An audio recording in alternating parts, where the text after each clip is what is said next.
Before Klaus Schmidt ever set foot on that lonely hillside in southeastern Turkey, the story of human civilization seemed pretty locked in. We all grew up with the same timeline drilled into our heads: Ice Age hunters wandering the wild, following herds, sleeping in temporary shelters, chipping away at stone tools, slowly, very slowly crawling towards something resembling organized life. Civilization, according to the textbooks, didn't even exist until around 6,000 years ago. The first city-states, the first complex temples, the first organized societies, all of that was supposed to begin in Sumer, in the Fertile Crescent, long after the Ice Age thawed. So the world had a neat little package of how humans went from surviving to building. And then in 1994, one man walked up a hill called Potbelly Hill, Göbekli Tepe, and everything we thought we knew quietly exploded. Klaus Schmidt wasn't looking for a revolution. The guy was just surveying Neolithic sites, checking familiar terrain. But then he noticed something sticking out of the ground, a limestone block, shaped in a way nature doesn't usually bother with. It wasn't random. It wasn't broken bedrock. It looked placed. He hired a team. They began to dig, and that's when the story of our species cracked open. Because what they uncovered at Göbekli Tepe wasn't a campsite or a collection of primitive shelters or some accidental pile of rocks left by wandering tribes. They found monumental architecture. Massive circular enclosures carved into the earth, T-shaped stone pillars, some 16 feet tall and weighing 10 tons, arranged with intention aligned with precision. Engravings of animals, symbols, patterns. Pillars that looked like they belonged in a temple or an observatory, not the backyard of hunter-gatherers who supposedly didn't know anything beyond tracking deer and making spears. And then came the date, 11,600 years old. Let that number sit for a second. Not 6,000 years old, not 7,000, but 11,600. That's twice as old as Sumer. That's 7,000 years before the pyramids. That's older than writing, agriculture, and the wheel by a disturbing amount. This wasn't supposed to exist. Not at that time. Not with those people.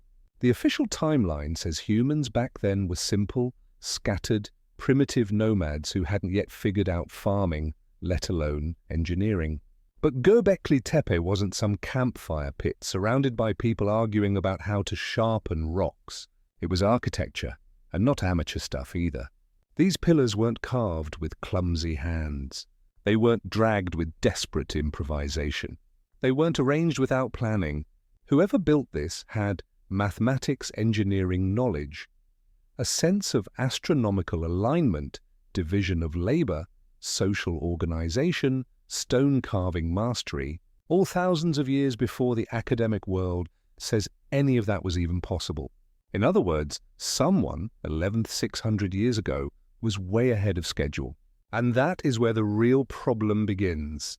Because if humans at the end of the Ice Age were capable of this level of construction, then either A, our timeline is wrong and humans became advanced much earlier than we thought, or B, they didn't do it alone.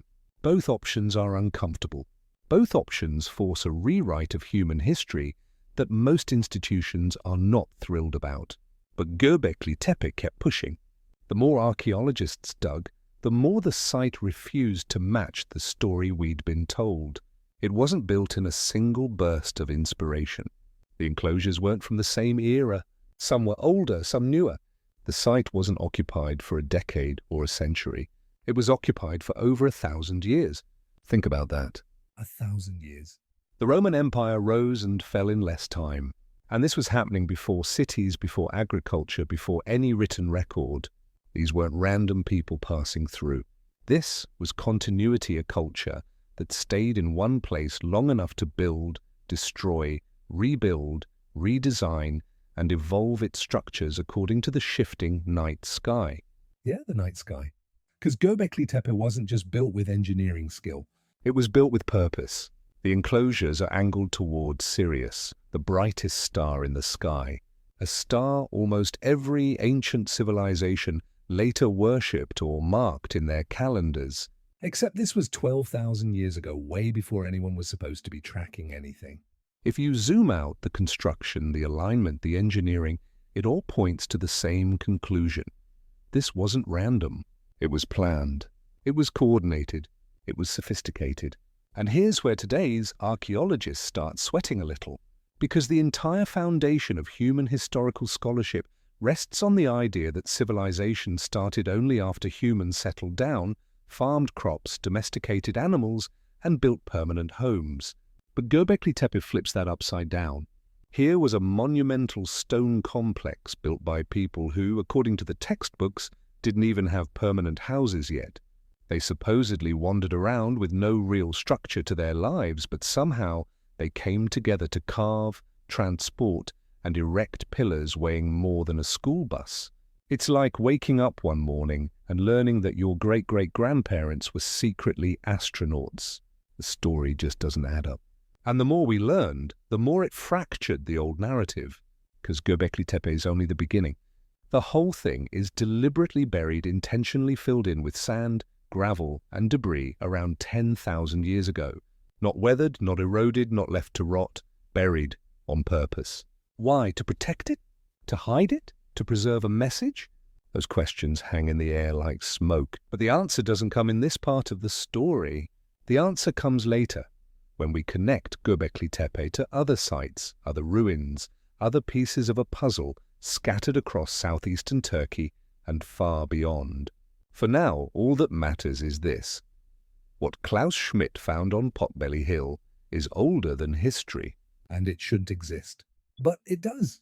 And once Göbekli Tepe appeared, the timeline of civilization, our entire understanding of when we became human, had to be rewritten. The only problem? Rewriting history is messy and uncomfortable. And people in power don't like uncomfortable. So instead, the world pretended for a while that Göbekli Tepe was just an anomaly, something weird but not catastrophic to the narrative. But that didn't last long, because the deeper the digging went, the clearer it became. This wasn't a fluke. This wasn't a lucky accident. This wasn't a bunch of cavemen playing with rocks. It was the first chapter of a story we were never supposed to forget, and somehow the world forgot anyway. Göbekli Tepe wasn't just old, it was impossibly old, and it hinted at something even bigger hiding beneath the surface. A forgotten age, a lost knowledge, a civilization wiped from memory but not entirely erased. And those ancient builders?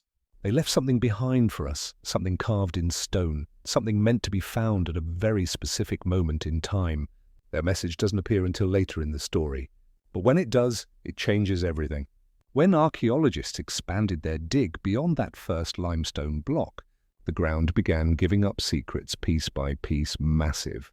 Ancient secrets that had been waiting under the soil for more than 10,000 years. And the deeper the team went, the more it became obvious. Whoever built Göbekli Tepe wasn't improvising.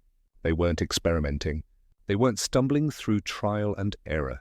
They knew exactly what they were doing, because rising out of that hillside were 4 colossal stone enclosures, each one circular, each one engineered with a kind of precision no Ice Age tribe should have had. We're talking structures spanning up to 100,000 square feet, larger than many medieval cathedrals, and built at a time when humans supposedly didn't even have permanent villages. Inside these circles stood the icons of Göbekli Tepe, T-shaped pillars carved from the bedrock itself, towering up to 16 feet high and weighing 10 tons each. 10 tons! That's the weight of a military truck. Or a small dinosaur. And the people moving these pillars, according to the official timeline, they didn't have wheels. They didn't have domesticated animals. They didn't even have metal tools. Yet here they were, carving, hauling, and raising stone giants like it was just another Tuesday. It made no sense. By every measure we use to define primitive, the builders of Göbekli Tepe should have been incapable of doing any of this. And yet they did it over and over again. And here's where things get even weirder. The oldest pillars are the most advanced. Let that sink in. Normally, you expect a culture to improve its craft over time. The first attempts are rough, awkward, basic. Then the designs evolve, skills sharpen, techniques refine. But Göbekli Tepe does the opposite. The earliest enclosures show the most precise stonework, the most elegant carvings, the highest level of engineering. As the site gets newer, the quality gets worse. It's like a civilization that started at the top and slowly forgot its own brilliance.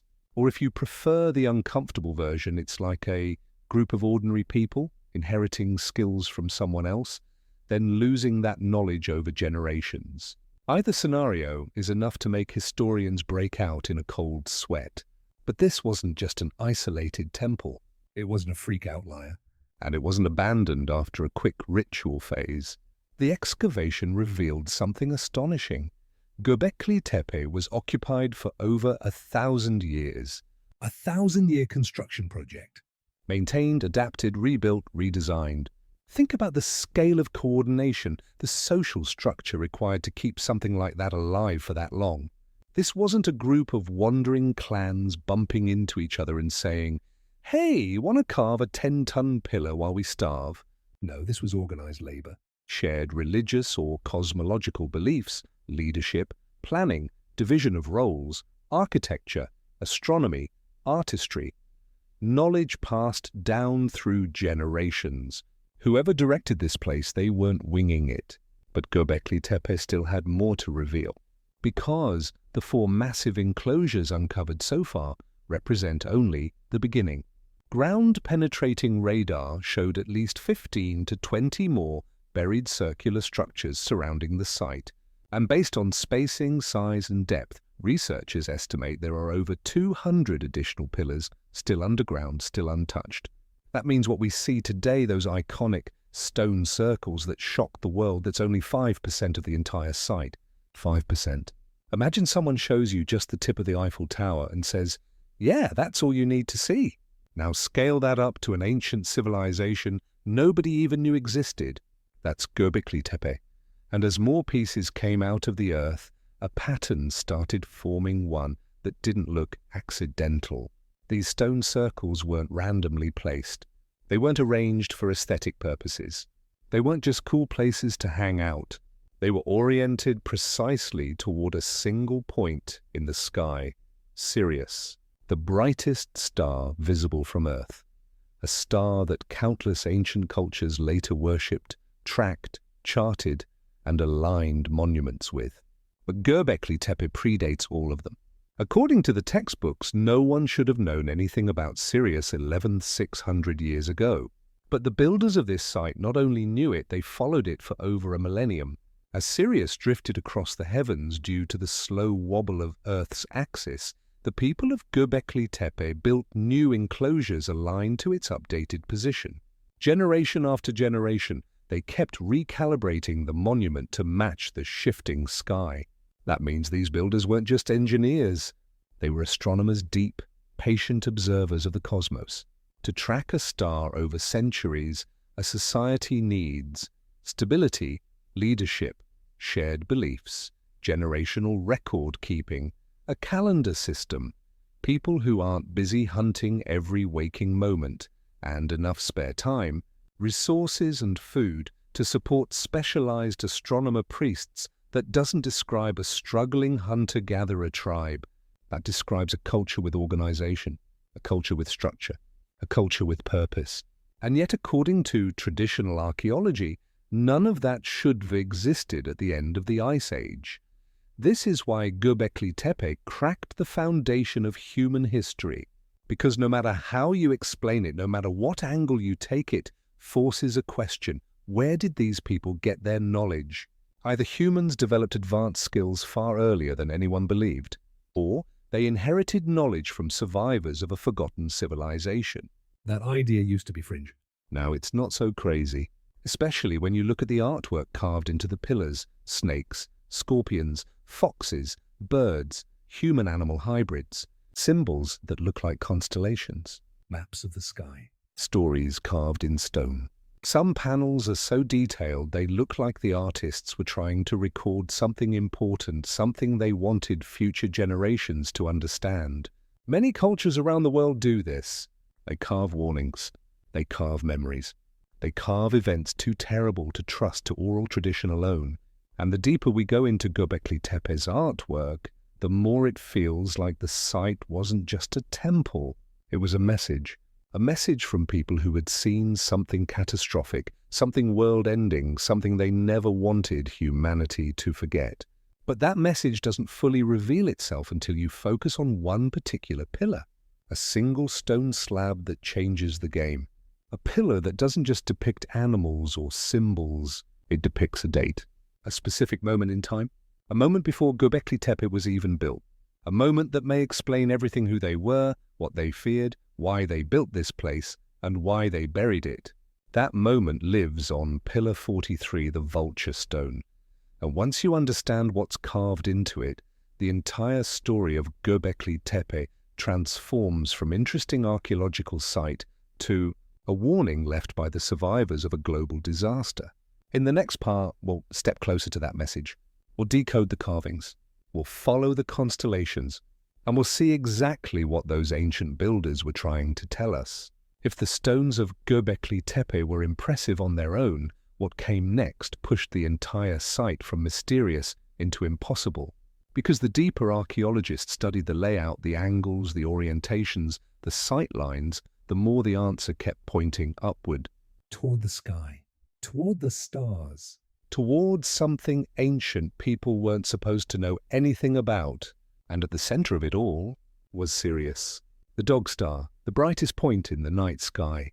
A star so sharp, so intense, that even modern city dwellers can spot it through light pollution. The thing is, Sirius becomes culturally important much later in history. The Egyptians tied it to the flooding of the Nile. The Greeks saw it as a blazing omen. Native American tribes called it the wolf star.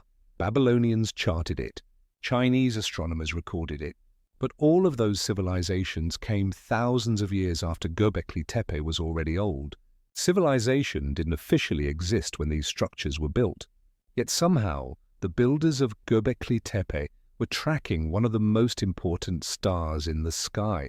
Not casually, not by accident, but with consistency, intent, and astonishing long-term accuracy. Because the stone enclosures at the site aren't all oriented the same way. They shift ever so slightly from one structure to the next. That shift matches the slow drift of Sirius across the sky due to axial precession, the gentle wobble of Earth's rotation that takes roughly 26,000 years to cycle through. The builders weren't just pointing at a star. They were adjusting their architecture to follow that star over centuries. Imagine that. Your grandparents watched the star. Your parents watched the star. You watch the star. Your kids watch the star. And every generation tweaks the next structure to match the new position. That level of continuity requires a stable culture, a shared belief system, and a deep, almost obsessive reverence for the night sky. People who are struggling just to survive don't do that.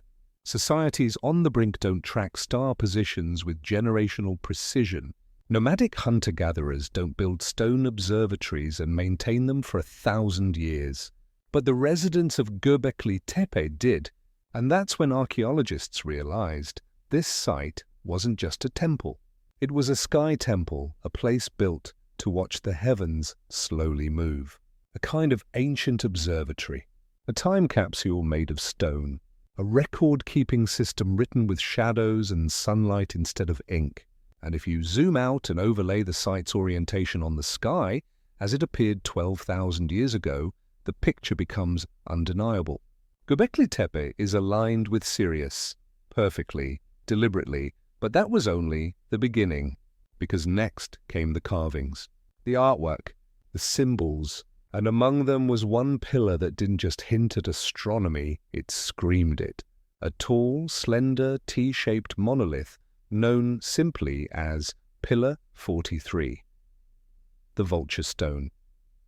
If Göbekli Tepe is the Rosetta Stone of prehistory, then Pillar 43 is the paragraph that blows the entire mystery open. It's covered in intricate relief carvings, vultures, scorpions, snakes, birds, strange symbols, and shapes that at first glance look random. But when you combine the positions, the clusters, the relationships between the animals and symbols, something extraordinary happens. They line up with constellations. Not perfectly the way we draw constellations today. Every culture has its own interpretation, but the match is strong enough that astronomers recognize the patterns almost immediately. The scorpion? That's Scorpius. The vulture with a circular symbol above its wing? That's the sun in a specific astronomical position. Other animals? They line up with recognizable star groups. Put all the pieces together align them based on the sun's position. Map those alignments to where the stars would have been overhead, and suddenly Pillar 43 stops being random art and starts being a star map. A map carved in stone. By people who weren't supposed to know mapping was even a thing. But the real shocker isn't the constellations. It's the timestamp. Because when you match the arrangement of the celestial symbols with the sky's actual configuration, there's only one time in the last 20,000 years when the pattern fits, 10,900 to 10,800 BC, roughly 13,000 years ago, more than 1,000 years before Göbekli Tepe was even built, which means the builders weren't recording their own time. They were recording a memory. A story passed down. A moment so important, so traumatic, that it had to be carved in stone. Like they were saying, this happened to us. Don't forget, ever. And here's where the plot thickens. Because that date, that 10,900, 10,800 BC range, it lines up with something massive, the beginning of the Younger Dryas, one of the most extreme climatic events in Earth's recent history. a sudden global freeze. A climate shock so violent it reversed centuries of warming. An event some scientists now believe was triggered by a comet impact, meaning the vulture stone might not just be a star map. It might be a disaster report. A carved record of something falling from the sky, something deadly enough to wipe out entire cultures, and a reminder for future generations to watch the heavens. And now the carvings begin to make sense. The vulture, T, sky messenger.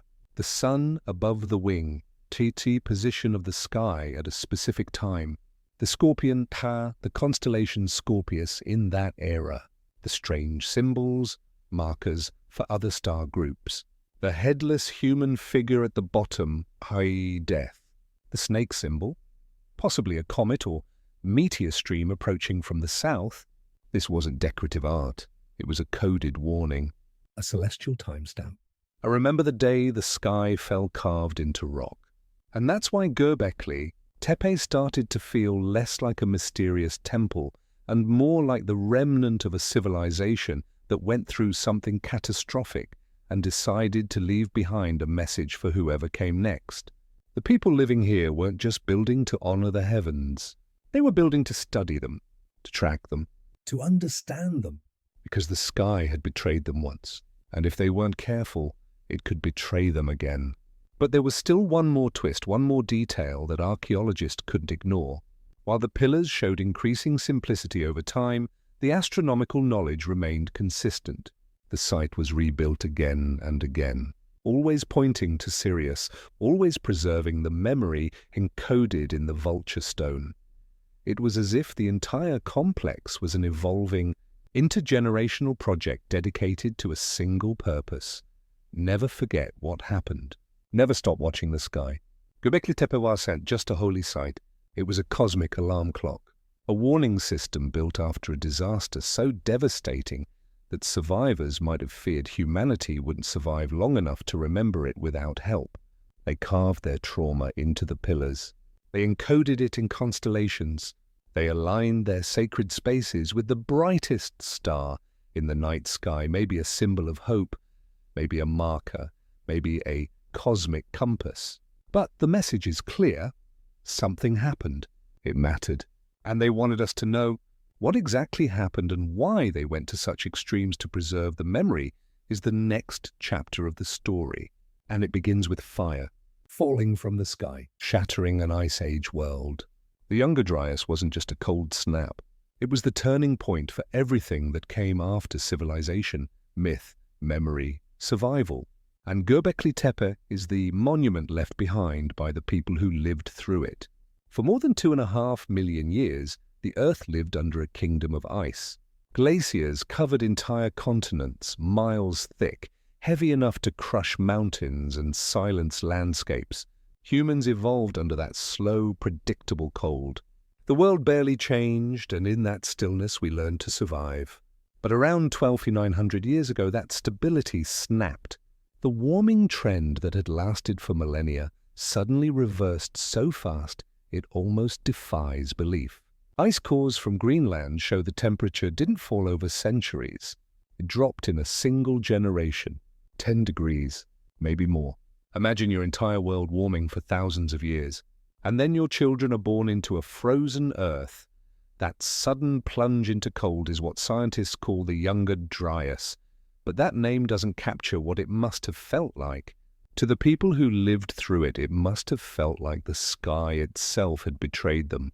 And the worst part is that the entry into this cold wasn't nearly as violent as the exit. Because about 1,000 years later, the Ice Age didn't melt slowly. It didn't fade. It didn't retreat politely. It collapsed.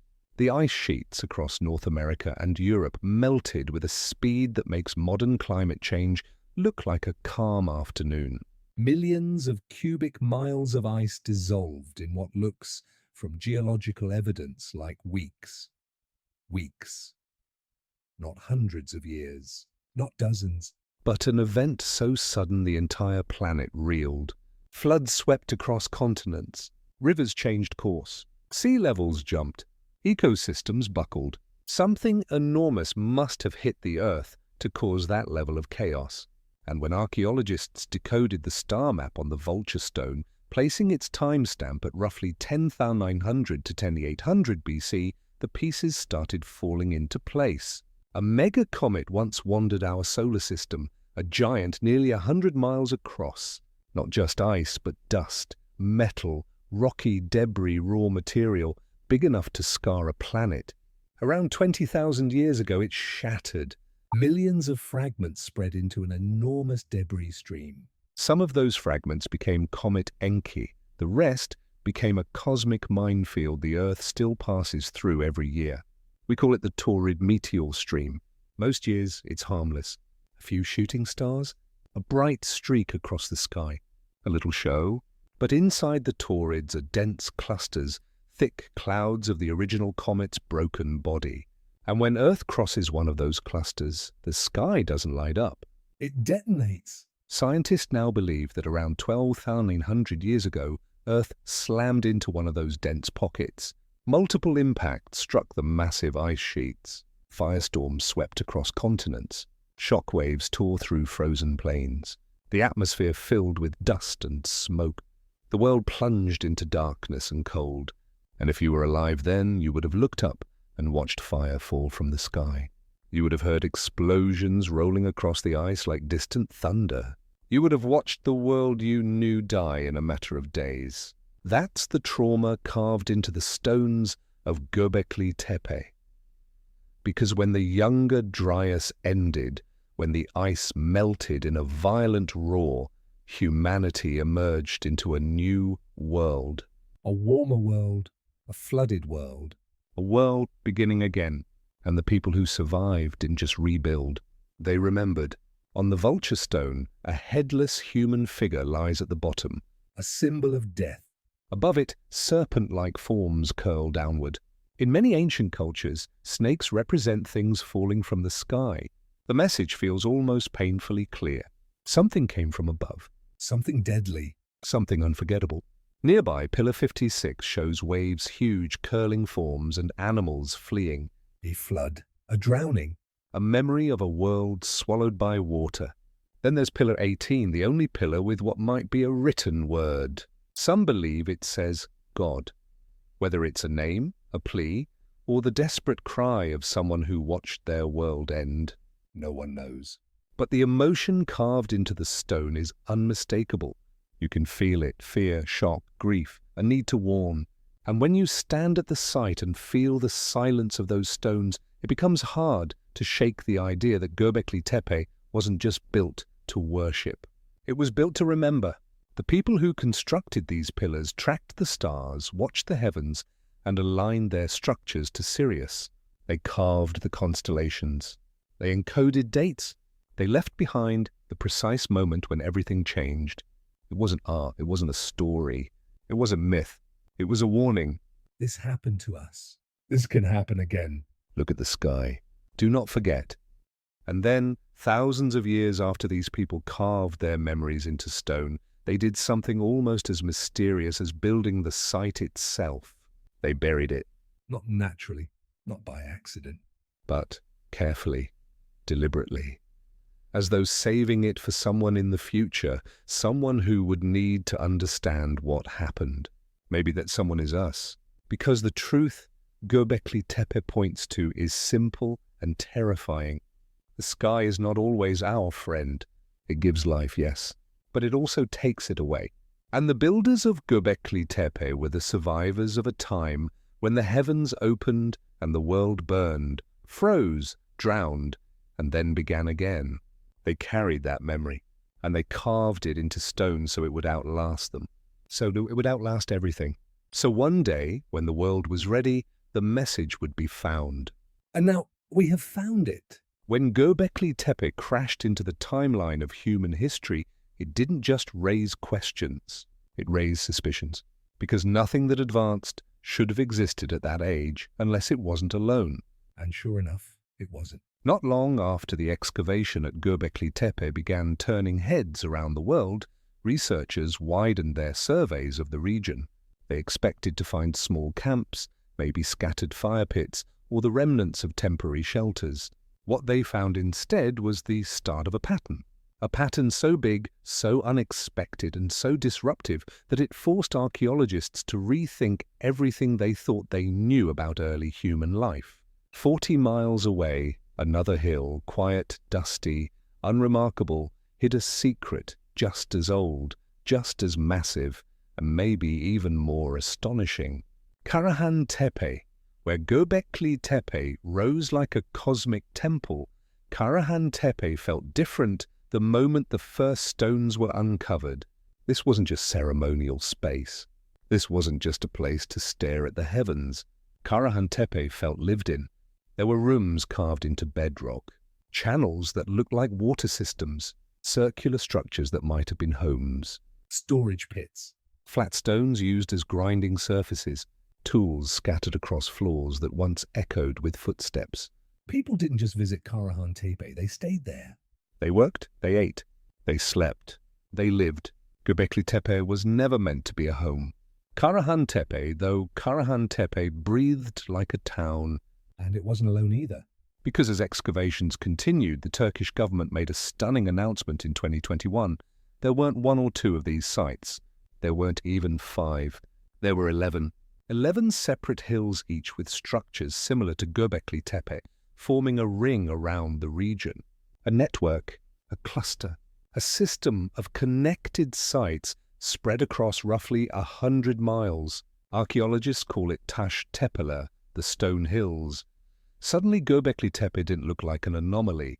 It looked like the capital of a region, a hub in a chain of sites all built with similar skills, similar rituals, similar carvings, and similar architectural DNA. Think about what that means. You don't get 11 massive sites by accident. You don't get 11 monumental stone complexes if people are scattered and surviving day by day. You get a cluster like this when people are organized, when they share beliefs, when they share techniques, when they share a purpose. Taş Tepeler feels like the footprint of a culture that rose out of the Younger Dryas chaos and built something so large it survived in stone and then in soil for more than 10,000 years. And then came the discovery that truly rattled the field.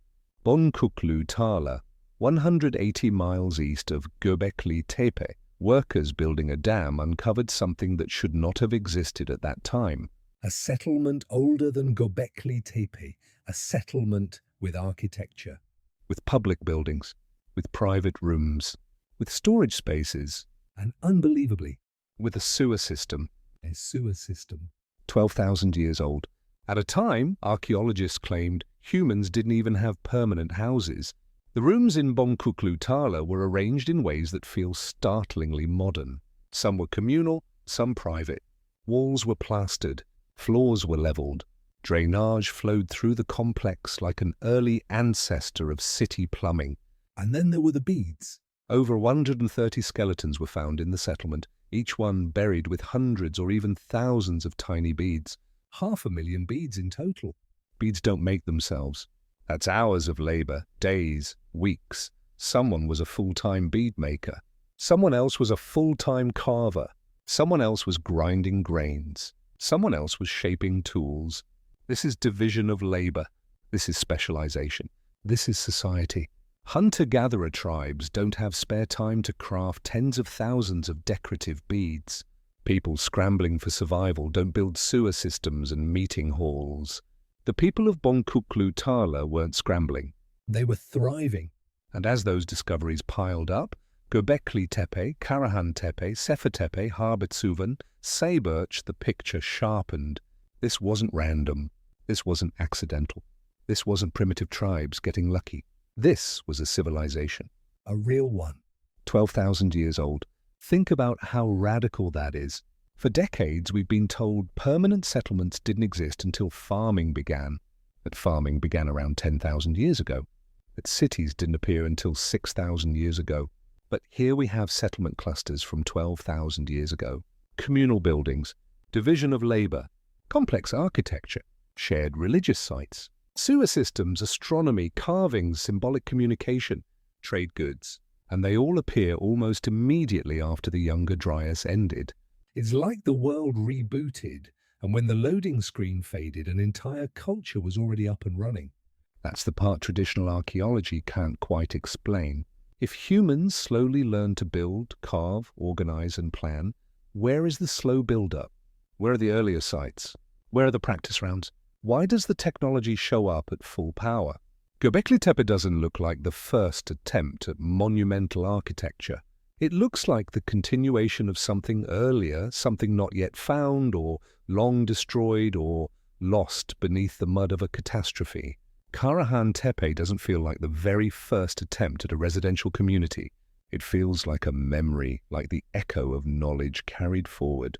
Göbekli Tepe does look like a lucky breakthrough. It looks like a tradition, and that's the real mystery. If this level of sophistication existed 12,000 years ago, then who taught them? Did they figure it out themselves after the world melted? Did they rise suddenly from chaos with skills no other culture had for thousands of years? Or did they inherit knowledge from survivors of something older? Maybe people who lived before the Younger Dryas. Maybe a group whose settlements were wiped away by the flood. Maybe a culture whose cities were swallowed by rising seas. Whatever the truth is, one thing is clear. Göbekli Tepe wasn't alone. It wasn't a one-off miracle. It was the crown jewel of a network, a cluster of stone monuments rising from a civilization the world forgot. And they didn't build these places to impress anyone. They didn't have tourists. They didn't have neighbors to compete with. They didn't know we would ever find their work. So why build something so massive? And then bury it? What were they protecting? What were they hiding, or what were they preserving? The answer begins with the one thing every site shares: symbols, carvings, animals, constellations, stories in stone. And the more you follow those stories, the more you realize they weren't just building for themselves. They were building for us. In the next part, we look at the oldest myths on Earth stories from Sumer, Egypt, Greece, India, the Americas, and how they all echo the same pattern. The flood, the destruction, the sky, the return of teachers from the sea. And suddenly the ruins in Turkey don't just look like architecture. They look like memory. When the discoveries around Göbekli Tepe, Karahan Tepe, and the stone hills began stacking up, archaeology hit a crossroads. One road pointed to the old story, the familiar timeline we've been taught since grade school. The other road pointed somewhere uncomfortable, somewhere messy, somewhere that would force everyone to admit something nobody in academia ever wants to say out loud. We were wrong. And not just a little wrong. Not one chapter off wrong. More like, the entire book needs to be rewritten wrong. But here's the thing, this wouldn't be the first time archaeology has had to eat its own words. History is full of moments when experts said, no, that's impossible, right before they were proven completely, gloriously mistaken. Take North America, for example. For decades, archaeologists insisted the earliest humans arrived about 12,000 years ago through the Bering Land Bridge. They had stone tools, Clovis points, and that, according to the textbooks, was the oldest culture on the continent. Then Monte Verde in Chile was discovered, then Buttermilk Creek in Texas, then the Bluefish Caves in Canada. Layer after layer of evidence showed humans in the Americas thousands of years before the Clovis people. The reaction? Denial, friction, academic turf wars, and finally reluctantly acceptance. So archaeology changed the story. Not because it wanted to, because it had to. And the pattern didn't stop there. For years, scholars insisted Polynesians never made contact with the Americas. The Pacific was too big. The voyage was too long. The navigation too complex. Then DNA evidence revealed Polynesian ancestry in indigenous groups in South America. They made the crossing. They traded. They interacted. So again, the experts got it wrong. And then there's the Maya. For decades, the narrative said Maya cities were isolated pockets of civilization connected by narrow dirt paths. Nothing major, nothing impressive. Certainly nothing like the Romans. Then LiDAR scans peeled back the jungle and exposed a road system so advanced it looked like an ancient interstate network, 650 square miles of interconnected cities, elevated highways, plastered roads, drainage systems, and urban planning thousands of years older than the Roman Empire. The reaction? Shock, confusion, backtracking. Oh, guess they weren't so primitive after all. And let's not forget India. Dwarka, the legendary city said to have sunk beneath the sea, was dismissed for generations as pure myth. A religious story, a fantasy. Then divers found the ruins. Ancient stone blocks, streets, walls exactly where the legend said they would be. Same story in Turkey with Derinkuyu. For centuries, locals believed tales of vast underground cities carved beneath the earth. Academics brushed it off as folklore. And someone renovating their house broke through a wall and discovered an underground complex big enough to shelter 20,000 people. Archaeologists didn't say, wow, maybe we should listen to old stories more often. They said, oh, huh? Well, I guess it's real now. And that brings us back to the most frustrating habit in the field. When experts don't have evidence for something, they say it never existed. Not we're still looking. Not we don't know yet. They declare confidently, absolutely, that it's impossible, until the day it's found. Then it becomes, obviously, yes, of course, this fits perfectly into our updated understanding. Göbekli Tepe is the biggest example of this. For 60 years, archaeologists said monumental architecture could exist before farming. Then Göbekli Tepe showed up and blew that idea to pieces. Same with Karahan Tepe, same with the Stone Hills, same with Bonkuklu Tala. Every new site adds another crack in the story archaeologists have told for generations. And the more the evidence piles up, the more one uncomfortable question grows louder. If these places existed 12,000 years ago, and if they show architecture, astronomy, art, division of labor, and regional planning, then where is the slow build-up? Where are the earlier attempts? Where is the roadmap that should lead to all this? Because, logically, you don't go from hunter-gatherer camps straight to monumental stone complexes. No society in history jumps from 0 to 10 without steps in between. But in this region, this arc of land stretching across southeastern Turkey, those steps are missing. Or maybe they're missing because they were wiped away. Maybe the Younger Dryas destroyed the earlier sites. Maybe rising seas swallowed coastal settlements. Maybe floodwaters buried cities beneath hundreds of feet of mud. Maybe the real origin of these skills lies not in the aftermath, but in the world that existed before the skies turned violent. And that thought, the idea that a civilization existed before the cataclysm, terrifies archaeologists. Because if that's true, then the Stone Hills aren't the beginning of our story. They're the survivors. The rebuilders, the inheritors of something older. But archaeology rarely asks that question. Instead, it sticks to the safer version. These people figured it out on their own after the Younger Dryas. Really? Immediately after a planet-wide disaster? Immediately after the world drowned? Immediately after global populations were shredded? We have no other example in history of a civilization leveling up instantly after a mass extinction-level event. Technologies always degrade during catastrophe.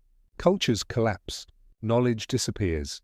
And yet right here, we see the opposite. A burst of sophistication.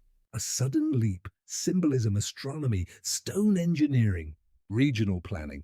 It doesn't look like invention. It looks like memory. A memory carried forward by survivors. A memory carved into stone. A memory of a world that fell apart, and the people who refused to forget. So when mainstream experts say there's no evidence of a civilization before this, the answer might be painfully simple. They're not looking in the right place. Or the evidence is buried so deep under floods, under mud, under the scars of the Younger Dryas that they haven't found it yet. But Göbekli Tepe is whispering that memory anyway. Karahan Tepe is whispering it. Boncuklu Tale is whispering it. All across the stone hills, the same message echoes. Something was here before. Something advanced. Something organized. Something the world forgot. And now with the sites rising from the soil of Turkey, the echoes are turning into a voice. A voice saying we were here before the flood. We rebuilt afterward. We carved the story into stone. You only need to read it. In the next part, we follow that voice into the oldest myths on Earth, stories that should be unrelated, separated by oceans, by continents, by thousands of miles. But somehow, they all tell the same story. A flood, a destruction. And teaches strange, luminous figures arriving from the sea. It's almost as if the memories from Turkey traveled the world and never fully died. When ruins like Göbekli Tepe, Karahan Tepe, and Boncuklu Tala rise from the ground, they don't just challenge archaeology. They start echoing something older stories we've told for thousands of years, whispered across continents and oceans, shared by cultures that never met, never traded, never even knew the other existed. Stories about the world drowning. Stories about the sky turning against humanity. Stories about teachers, mysterious figures arriving after the devastation to rebuild what was lost. And for a long time, these were just myths, folk tales, legends, until the science caught up. Because once ice cores confirmed the massive floods at the end of the Younger Dryas, once sediment layers proved the sudden melt once, crater signatures and cosmic debris lined up with impact dates, those myths stopped sounding like fairy tales. They started sounding like memories. The Sumerians wrote one of the oldest versions. In the Epic of Gilgamesh, a flood wipes out almost all life on Earth. A survivor named Utnapishtim builds a massive boat after being warned by a god. The waters rise. Humanity is almost erased. Then the survivors rebuild. Thousands of miles away, the ancient Greeks told the story of Deucalion and Pyrrha. A god grows angry. A flood washes the world clean. Only 2 people survive, floating on a chest. When the waters recede, they repopulate the earth. The Egyptians had their own version, the destruction of mankind. The gods decide humanity has misbehaved and unleash a wave of divine retribution. Floods, chaos, near extinction. Then renewal. Across India, the story appears in the Matsya Purana. A divine being taking the form of a fish warns King Manu of a great flood. He builds a boat. He survives. He becomes the father of a new age. Far across the Pacific, in Polynesia, the same script appears. A flood sent by angry spirits. A canoe carrying the last survivors. A world that must be started over. The Aztecs told the story of the Sun of Water, where the gods drowned the world to purge corruption. Only a handful survived by hiding inside a hollow tree. Native American tribes, from the Hopi to the Ojibwe to the Dakota, speak of a world swallowed by water, of destruction from above, of renewal after catastrophe. Even the Norse living in icy northern Europe told of Ragnarok, where the sky tears open, the earth floods, and the world is reborn from the wreckage. All these cultures. All these continents. All these timelines. And one story. A world-ending flood. A skyborne disaster. A tiny group of survivors. A rebirth. You can dismiss one myth. You can dismiss 2. But you cannot dismiss hundreds spanning every corner of the planet telling the same sequence of events. And it gets stranger. because many of these flood myths include the same detail. After the destruction, teachers appear, not kings, Not soldiers. not conquerors, teachers, beings often described as half human, half something else fishmen, shining ones, star people, gods who came from the sea. To the Sumerians, he was Oan's half-man, half-fish, who emerged from the Persian Gulf and taught humanity writing, farming, building, and the knowledge of the stars. To the Aztecs, he was Quetzalcoatl, the feathered serpent, who brought law, mathematics, architecture, calendars, and moral teachings. To the Egyptians, these were the followers of Horus, mysterious beings who appeared after a great flood and helped rebuild their civilization, bringing knowledge of astronomy, agriculture, and stonecraft. In Polynesia, similar beings were said to arrive riding waves after a time of darkness. Across Japan, across the Andes, across Mesopotamia, across the Mediterranean, the story repeats. Almost identically. A world destroyed. A handful of survivors, then teachers from the sea bearing knowledge. Knowledge that seems to appear far too early in the archaeological record. Knowledge that shows up suddenly, fully formed, just like the architecture at Göbekli Tepe. And here's where things start connecting. Because when you walk through the stone hills, Göbekli Tepe, Karahan Tepe, Harbetsuvan Tepe, you notice something weird. The animal carvings match constellations. The symbols look celestial. The orientation of structures aligns with stars. These aren't random. They're astronomical messages. And what are the myths telling us? That the sky played a role in the destruction, that stars, comets, objects from above brought catastrophe, that people survived, and that someone or some group tried to help them rebuild. Now, no one is saying these teachers were gods, or aliens, or anything supernatural. You don't need the supernatural to explain this. You just need a group of survivors. People who lived before the Younger Dryas impact. People whose civilization was wiped away by the floods. People who had the knowledge, mathematics, architecture, astronomy, and passed it to scattered hunter-gatherer groups. Think of what happens after modern disasters, earthquakes, hurricanes, tsunamis. Who survives? Who helps rebuild? Who organizes? The people with skills, the people with knowledge. If the Younger Dryas impact wiped out most of a civilization but left a few pockets of survivors, they would have carried their knowledge to whoever they found next. And to hunter-gatherers who had never seen stone architecture, never seen writing, never mapped the sky, these survivors would have seemed superhuman, Almost divine.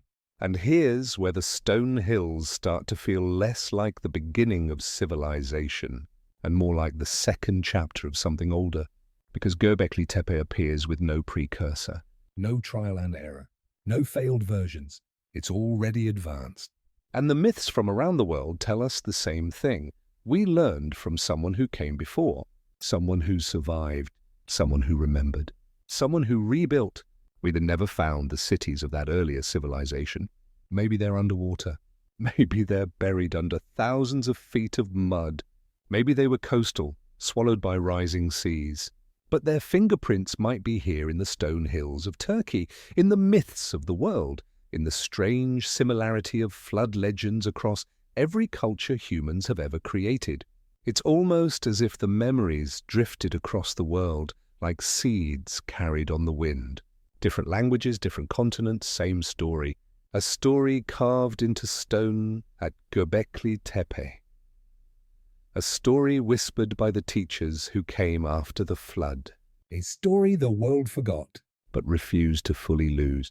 And in the next part, we arrive at the final mystery. Göbekli Tepe's greatest unanswered question. Why did they bury it? Not abandon it. Not let it decay. They buried the entire complex, Every pillar. Every enclosure. every carving.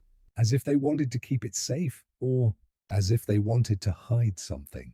Of all the mysteries surrounding Göbekli Tepe, its age, its purpose, its astronomical precision, there's one question more unsettling than all the rest. Why did they bury it? People don't bury monuments by accident. They don't spend centuries carving pillars, hauling 10-ton stones, building enclosures, and then one day say, all right, let's pack the whole thing with rubble. But that's exactly what happened. The entire site, every circle, every T-shaped column, every carved animal was deliberately filled in with a mixture of stone, debris, and soil. Not scattered leftovers. Not natural erosion. A deliberate act. Layer after layer, enclosure after enclosure, until the whole place was sealed like a tomb. And this happened around 10,000 years ago. Long before recorded history. Long before writing. Long before agriculture had even fully stabilized in the region. Some group decided Göbekli Tepe had to disappear beneath the earth. The question is why? The simplest explanation, and the one most archaeologists cling to, is preservation. Maybe a massive earthquake destabilized the structures. Maybe cracks formed. Maybe the walls shifted. Maybe people filled it in to prevent collapse. It's possible. There's even some evidence that earthquakes hit the area, causing stones to tilt. But there's a problem. If the goal was preservation, why not repair it? Why not reinforce it? Why not rebuild the same way ancient cultures rebuilt temples and shrines for thousands of years? Why bury it entirely? Why erase it from the landscape? Why make sure no one could see it for the next 10,000 years? Another explanation is abandonment. Maybe people moved on. Maybe they no longer needed the site. Maybe their culture changed. But again, nobody buries their old house when they move. Nobody fills in their old church with 200 truckloads of stone. Abandonment leaves ruins. Göbekli Tepe was entombed. There's only one kind of site that gets sealed like that. Something sacred or something dangerous. And the more you look at the details, the stranger the burial becomes. The fill used to cover the enclosures wasn't random dirt from nearby. It was a carefully selected mixture of stone fragments, animal bones, tools, and soil taken from around the region and packed in tight, almost like a ritual, almost like an offering. Archaeologists have even noted that the fill contains artifacts from many different periods, objects separated by centuries, all dumped together. This wasn't a single event. It was a long-term effort, generation after generation participating in a project to hide their most important creation. Not destroy it. Not forget it. Hide it. But from who? Or from what? To answer that, we have to understand what Göbekli Tepe really was to the people who built it. It wasn't a city. It wasn't a home. It wasn't a village. It was a memory, a warning carved into stone, a story of the Younger Dryas of the sky filling with fire of the flood of death falling from above. The pillars show it clearly. The vulture stone, the snakes. The headless man, the stars. A carved time capsule marking a cosmic disaster. And if the purpose of Göbekli Tepe was to teach future generations to watch the sky, to watch Sirius, to track the constellations, to remember what happened, then burying it feels like the opposite of the intended goal. Unless the people burying it were no longer the people who built it. Cultures don't last forever. Knowledge erodes. Stories change. Children grow up far from the catastrophe their ancestors witnessed. What was once memory becomes myth. What was once warning becomes religion. What was once knowledge becomes superstition. Maybe by the time Göbekli Tepe was buried, the survivors' descendants no longer fully understood the message. Maybe they saw the pillars as relics of a past era, dangerous, sacred, powerful in ways they couldn't explain. Imagine inheriting a monument you didn't build. A monument you can't read. A monument your ancestors told you to treat with respect. But you don't know why. Over generations, fear replaces understanding. And so you bury what you fear. But there's another theory, darker, stranger, harder to ignore. The builders of Göbekli Tepe aligned their structures with Sirius. They tracked the sky for over 1,000 years. They carved the constellations into stone. They encoded the date of the Younger Dryas impact. All of that points to one terrifying possibility. They believed the disaster would happen again. Not maybe, not someday, but on a specific cycle, a cosmic clock. And maybe they buried Göbekli Tepe not to hide the past, but to protect the future. Think about it. If Earth passes through the Taurid meteor stream every year, dense clusters of debris still exist if the Younger Dryas was caused by one of those clusters, and if the builders of Göbekli Tepe tracked Sirius and other stars to predict cosmic events, then maybe they believed another impact was coming. Soon enough that they didn't want their sacred observatory destroyed. Soon enough that they wanted to bury it deep, keep it safe, make sure it survived whatever was coming next. And when the danger passed, when the comet did not fall, the people who buried it were gone. The knowledge vanished. The story faded. Göbekli Tepe remained underground, silent, waiting. 10,000 years passed. Empires rose and fell. Religions were born. The world changed again and again, and the stones waited, until a German archaeologist with a sharp eye and a stubborn curiosity happened to see a block of limestone poking through the soil in 1994, and the memory returned. It's almost poetic. The builders carved a warning, buried it, and trusted time to deliver it to whoever needed it next. And now that site has resurfaced in an age where we understand cosmic danger, in an age where the Taurid swarm is being tracked, in an age where we can actually verify the Younger Dryas impact. What if this wasn't a coincidence? What if Göbekli Tepe resurfaced when the world finally had the tools to understand its message? And here's the most unsettling thought. The builders gave us the date of the last disaster, but they also gave us the stars to watch for the next one. They didn't bury the warning to hide it. They buried it to protect it, so that when the right generation came along, a generation capable of decoding their message, the stones would still be there, waiting for us. We have followed the story from the moment a single block of limestone caught a German archaeologist's eye to the realization that Göbekli Tepe was not an isolated miracle, but the crown jewel of an entire forgotten world. We've traced the pillars, the carvings, the star maps. We've walked through Karahan Tepe, Bonkuklu Tala, the stone hills sites that shouldn't exist at the time they were built, unless someone carried knowledge across the end of the world. We followed the Younger Dryas catastrophe, the fire from the sky, the sudden freeze, the impossible melt, the flood myths echoed across every continent. We watched humanity go from survivors of a global disaster to builders of stone temples aligned with the heavens.